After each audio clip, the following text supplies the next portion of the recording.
And that hit me. So I questioned him. Oh. And I said, how do you know that? Are you gay? And he turned it around on me and said, are you?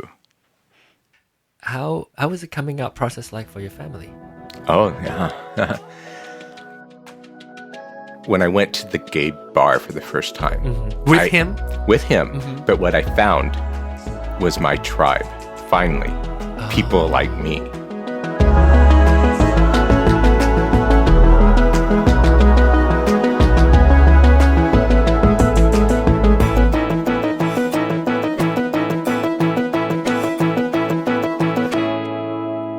Hi everyone, I'm your host, John Ong. Welcome back to another episode of Pride Talk, a podcast presented by NAP Pride. Our podcast features conversations with Asian American LGBTQ+ professionals and our allies. To learn more about NAP Pride, please visit our website at pride.nap.org. That's pride.nAAP.org. In today's episode of Pride Talk, we continue our conversations with David Moore. He'll share with us his coming out experience at the religious college he was attending at the time, and also the reactions from his friends and family. And I know for many of us in the LGBTQ+ community, coming out is a milestone of our lives. So here's our conversations. Let's talk about coming out. Okay. Because I think at this point, I hope that eventually it's not going to be an issue, but, you know, I can still see today's kids today. It's much better than what we had to go through, but it's still I still think it's a challenge. It doesn't come as naturally as, say, a straight child would be. You don't have to like come out, you know, as a straight child. But for a gay child, for if you're a transgender or if you're bisexual and all that, as you're discovering, you have to do a coming out. So let's talk about your coming out. What was that like when that? Okay, yes. So I left the Army So you're after in your my 20s. time. Yes. And I decided that I was going to pursue youth ministry. Yes. So I went to college in Minnesota. I went to a Christian college. Yeah. And Well, okay. Yes. So I guess I know you mentioned that to me or publicly at work about going to a religious college. yes. But I didn't connect that whole the exploration with spirituality and the religion in the military. I didn't connect that. Yeah. So that was a big part of it because every weekend that was available when I wasn't traveling pretty much was spent at that hospitality house with this ministry that I felt very close to. And I also, I think, grew spiritually and thought that was the direction. And I thought working with kids is really what I wanted to do. So I went to the school in St. Paul, and Minnesota.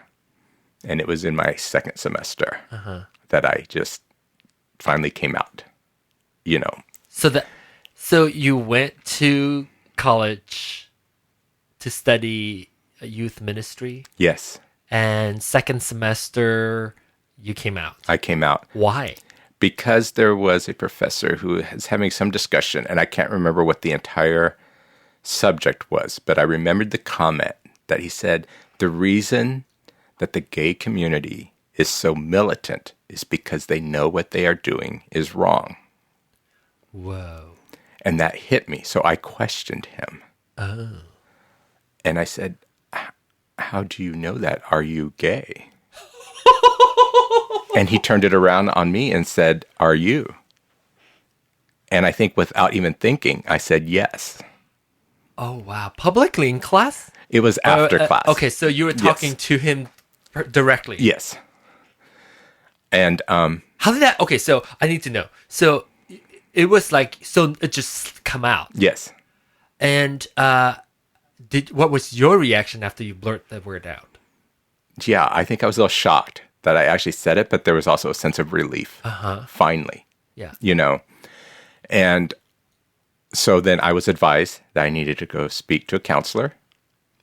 And we went through this whole thing about, you know, basically I had two choices: Yeah. to change Uh-huh. or to leave. Wow. So I left. How long did you even attempt to change? I didn't even finish the second semester. Okay, so you did not attempt to change. No. You are probably And I old did it the enough. bad way. I didn't drop classes or anything. I left and I ended up failing every class. So that is still on my permanent record. I see.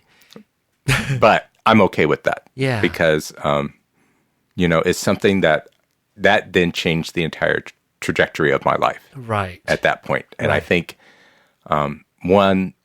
finally, but I will also lead up to what kind of gave me that strength. Yeah. Because when I moved to Minnesota, there was this gay bar called the Gay 90s, big gay bar in Minneapolis, multiple levels. Yeah. And I remember always driving by and never going in, because I was always afraid who would see me, Yeah. never going in. And then I found a gay bookstore there. And I remember going in and finding scripts to two plays. So this then also is part of my passion with the theater too. Yeah. So the two plays that I found was Larry Kramer's The Normal Heart and Tony Kushner's Angels in America. And reading those two plays, I think, had such an impact on me that when that question was asked, I was actually able to say, yes, I am. How You did know. how did those two plays impacted you? Because they were about being gay, but at a deeper level. And although they both dealt with the AIDS issue, which is the area, there was so much more humanity in those plays. And also, you know, the power of telling our story, Right. and having a community. So those two plays really had such an impact on me that it just was always in my head that when that question was finally asked of me, I think I had that in me to say yes. Yeah. Did you? It Sorry. was very painful afterwards. I will say it was not easy. You know, every friend that I had at that school no longer talked to me, except for one. And I'm very thankful for that one person Stuck with you. that stuck with me. And I think the reason that he stuck with me, and he's still a good friend today, is I think he respected the fact that I was in the military. He had a lot of respect for military. He himself actually joined the Army too, years later. But when I left that school and nobody else would talk to me, he came up to me and he goes, let's get an apartment together. Oh wow. So, So you you know, were still there. yeah. So I stayed in Minnesota and he was my roommate and we got an apartment together. He was really cool because he wanted to understand, which I never had before. He said, tell me about this. Yeah. Tell me about your He's life. naturally curious Yes. and also caring. Yes. Right? And I told him about wanting to go to this gay bar and that I was scared to go by myself. So he said, I'll go with you. Wow. And he's straight. And he's straight. Yeah. And He's just doing that as a friend. very Christian, Yeah. straight, but he knew me. And so he went with me. And he looked beyond like all those like black and white. Yes. Or whatever, like the teachings Yeah. and all that. It's more at a human level. Yes. So I think, you know, I got very discouraged about the church and about Christianity. And I still have a lot of questions and I still struggle with that, but I haven't totally turned away from it Yeah. because of him. Because all this time, you know, you're wondering, where do you see God? Right. And I thought I had lost that, but here's this one person Yeah. that kind of, I saw God in him Yeah. because of the compassion Yeah. that he had. So it still gives me hope that there's still something there. Yeah. I still struggle with it, but I think without him, I probably would have totally have just Cut it off. Cut it off. Yeah.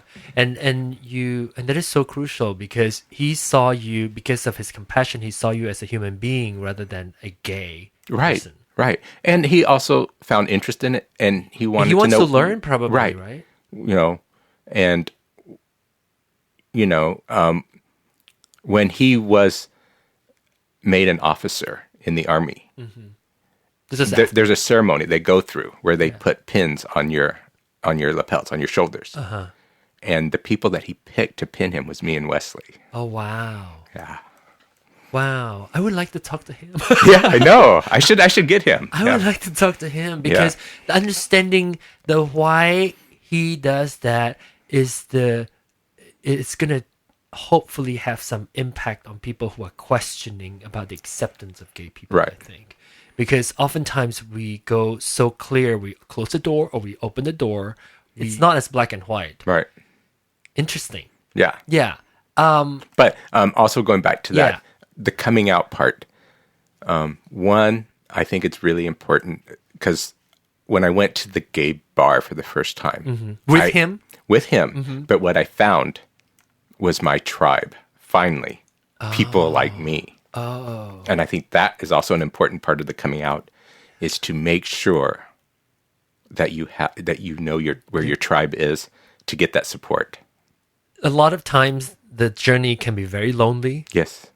I identified that because, I thought I was the only one. Right. I didn't know. Like growing up, I have a gay brother. I didn't know. I Right. didn't think about that. So I always thought it was just me alone Right. that's going through that. And you isolating yourself. And now you found your tribe. What was that like? Oh, that was magical. To me, that was as big of a spiritual experience than the whole, altar call and accepting Jesus as your Savior. There's a whole spiritual experience you go through there. This, to me, was just as big of a spiritual experience to be in the middle of a room dancing with a bunch of people that were just like me. To have found Yes. your I mean, place. you really do want to go, hallelujah, thank Jesus. Yeah. You really do. I can agree. I totally agree. I have a coming out moment that is that way. Also, I don't want to go into the details until Until I dig it out of you. yes, until you dig it out. But I totally saw that as a spiritual moment. Also, it's like Yes. for the joy of feeling like finally for years you have been looking for a place that you can just be who you are, Right. and you found it, and Right. that moment is like a very Because not only do you acknowledge it, but then it's being celebrated by all these people that are around you, Yeah.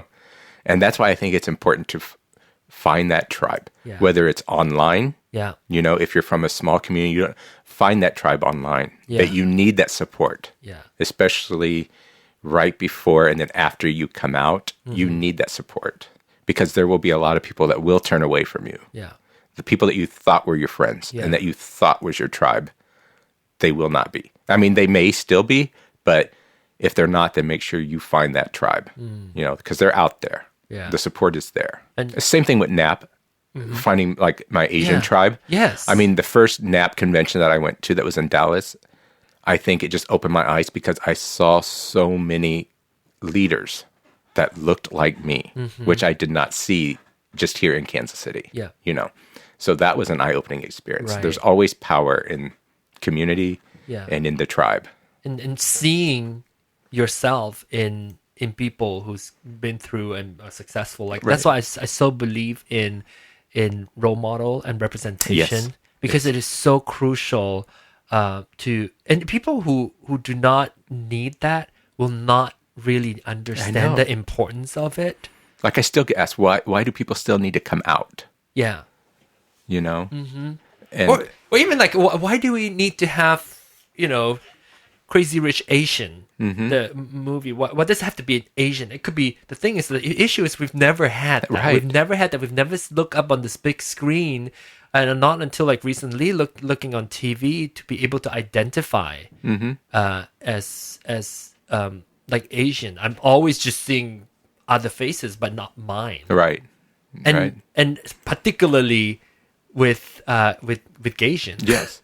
And not in a negative, Yeah, not yes. stereotype way. Yeah. I think that's important.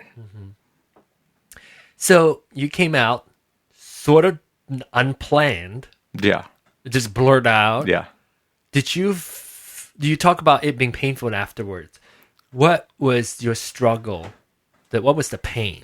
The loss of the friends that I thought I had, because many of the guys in my in my dorm, I called it. I have to remember Yeah, 'cause in you the go military from military. barracks. And then at college, it's a dorm. Well, I moved into the dorm. I was used to barracks living, so it didn't bother me that when I came back, because of my experience with the hospitality house and the ministry, because what they would do is every Friday night, they would cook dinner for, 10 or 12 of us that would come off the base. So I wanted to kind of have that ministry at the school. Yeah. So I started this thing where on Friday nights, I would cook dinner in my room for this group of guys on my floor. And, They'll come over. They would come over. We'd have these dinners. But after I came out, that was all gone. So instantaneously, the people that that's why I say the people that you thought were your tribe may not always really be your tribe. Find those who are really, because again, not a single person would talk to me after that. Wow. Except for the one. And so that's why it was painful. Yeah. And I think if I didn't have that one friend, I don't know what I would have done, but I really am thankful I had that one. Yeah. Because he helped me get through it until I could find my tribe and find my place within that community. Because I had not yet reached out to that community. Yeah, the gay community is new to you. Right. And so once I finally reached out and met people within that community, then that need to have those friends that were no longer there kind of just started to go away. Yeah. Because I found a place where I could truly be myself. So then going to like pride parades, all that was new to me. And it was exciting, and finally able to be who I was. But I still think that whole lifetime of not finding value in the voice, in my own voice, I think it was still there, even though finally I'd come out, but there was still this, but does my voice have value? But at the same time, it is at the same time as you are finding out about your new gay identity, you also just lost all the people from your school. Right. So does that I'm sure brought up a lot of the old wounds of your voice is you speak up and then you are being cast out. Yeah. So, you spoke up, you said who you were, you said what that meant to you, and then everybody deserted you. Yeah. So it was another reinforcement of, what you are is not wanted. And what you have to say is not worth hearing. How do you think that impact your life? That rejection. How did that change you? Well, I think although I came out in one aspect, I withdrew and went in another, where I'm publicly out, but then I withhold a lot of who I am. So people who initially meet me will say I'm an introvert. Some may even think I'm stuck up because I don't conversate with them as casually. Yeah. That's a survival mechanism that I've learned throughout the years, not to expose too much because they can turn on you. Yeah. That's why you didn't want to come on my podcast earlier. Right? Partly. Yes. Because I was like, I know there's like a lot of stories behind this guy, and I so wanted to talk to you about it. It's my involvement, again, in the ERG, in NAP, in being on the board at the Unicorn, where all these places tell me your voice has value and that you have something important to contribute. Yeah. And that your talents are wanted, So I think in the last 5 years, that wall is slowly coming down. I'm no longer need that shield. Yeah. Because now I can say whatever I feel like I want to say. And if people like it, they like it. If they don't, at least I know I have a group, a tribe. Yeah. This somewhere other tribe. Go back to your safe place. That is safe and that does value me. Yeah. How was the coming out process like for your family? Oh, yeah. I actually wrote my parents a letter because I was still in Minnesota, and I wrote them a letter. But the distance sometimes helps. Yes. And, well, partly explaining why I was no longer at the school. Yeah. Yes. And that I had dropped out of school and failed all my classes and all that. My mom, she was like, I'm coming up to see you, so she got my brother to drive her from Kansas, from this area all the way up to Minnesota. And she spent the weekend with me. And basically her message was, I really don't get this, but you're my son and I love you. And that was it, But I remember then when I did move back home, there was some struggles. I had just come out, so I was, one of those ones that had the pride flag on everything and the pink triangle and everything, and it was like on my car. Yeah. And my mom would ask me, "Do you really have to have that on your car? The neighbors will see. What are we going to tell the neighbors?" So again, I try to understand that I had my time to deal with this. Yes. Many years. Yeah. I cannot expect her to be at that level yet. Right. So I understand. She's actually going through her own Coming out process Yeah. as the parent of a gay man. So I understood that. And plus, I was living in her house for a while at that time, and it's her house. So I wanted to respect that. it. So we've been okay. I mean, my mom is now she just shouts it to the rooftops. Actually, she talks about Wesley all the time. Yeah. I think my father had more of an issue with it, but he was never.